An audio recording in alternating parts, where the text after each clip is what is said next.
Allahu Ekber.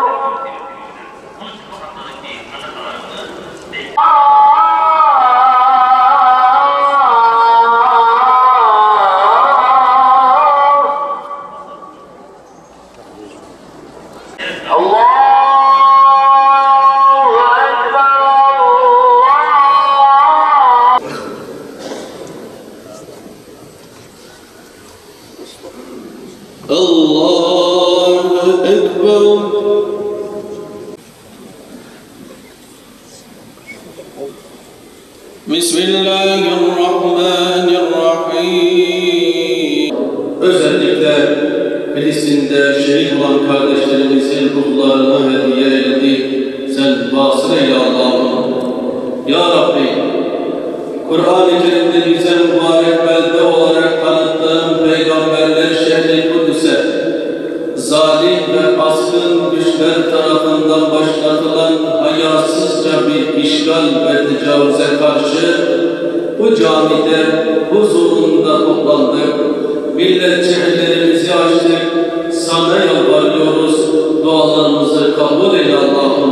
Sallallahu aleyhi ve sellem olmak üzere Bedir ve Uhud şehitleriyle birlikte Ya Rabbi şu anda yine Gazze'nin, Kudüs'ün mazlum mücahitleri başta olmak üzere alem İslam'ın her köşesinde hak, hakikat ve mukaddesat için mücadele edenlere Bedir'de yaptığı gibi meleklerinde yardım eyle Allah'ım. Bu azgın ve zalim topluluğa karşı bizlere Filistinli kardeşlerimize yardım eyle Ya Rabbi.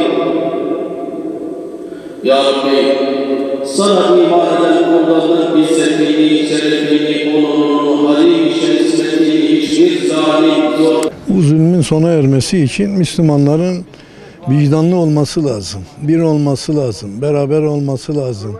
Dünyavi değil, uhrevi düşünmesi lazım. Allah ve Resulünün emrinde olması lazım.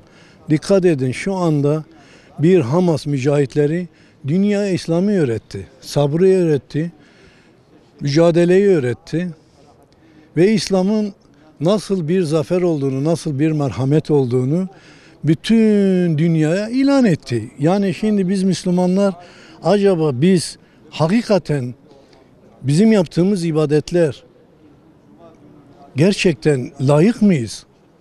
Yani ben şahsım onlara kurban olayım, onu başta söyleyeyim. Ama bütün İslam aleminin bir araya gelmesi lazım. Maddi manevi destek vermesi lazım. İslam ülkelerinin harekete geçmesi lazım. En büyük vebal onlarındır zira. Filistin'de yapılan zulüm, baskı ve katliam bu İslam ülkelerinin cumhurbaşkanları, başbakanları bu mücadeleyi verseler bu belki şu anda çözüme ulaşmıştı. Ama her nedense İslam ülkeleri çekingen davranıyor, korkak davranıyor. Bütün İslam alimleri de bu konuda uyandırsın. Bütün İslam mümin kulları da uyandırsın. Bu konuya çözüm getirmeleri konusunda hep el birliğiyle sadece böyle lafla değil icraatla buna katkı sunmak lazım. Boykot sadece vatandaşları veya Müslümanları uyandırmaktır. Boykot o şekilde bir uyandırmak konusunda bunun katkısı vardır. Ama çözüm noktasında yeterli değil. Gayret lazım, mücadele lazım. Cenab-ı Allah Müslümanları birlik içerisinde olmalarını istiyor, davet ediyor. Eğer bugün İsrail Müslümanlara zulmediyorsa, Filistin kardeşimiz ediyorsa bunun esas sebebi birlik içerisinde olmayışımızdır. Zaaf içerisinde olmayışımızdır. Cuma'dan sonra dua edildi. Buna kavli dua diyorum.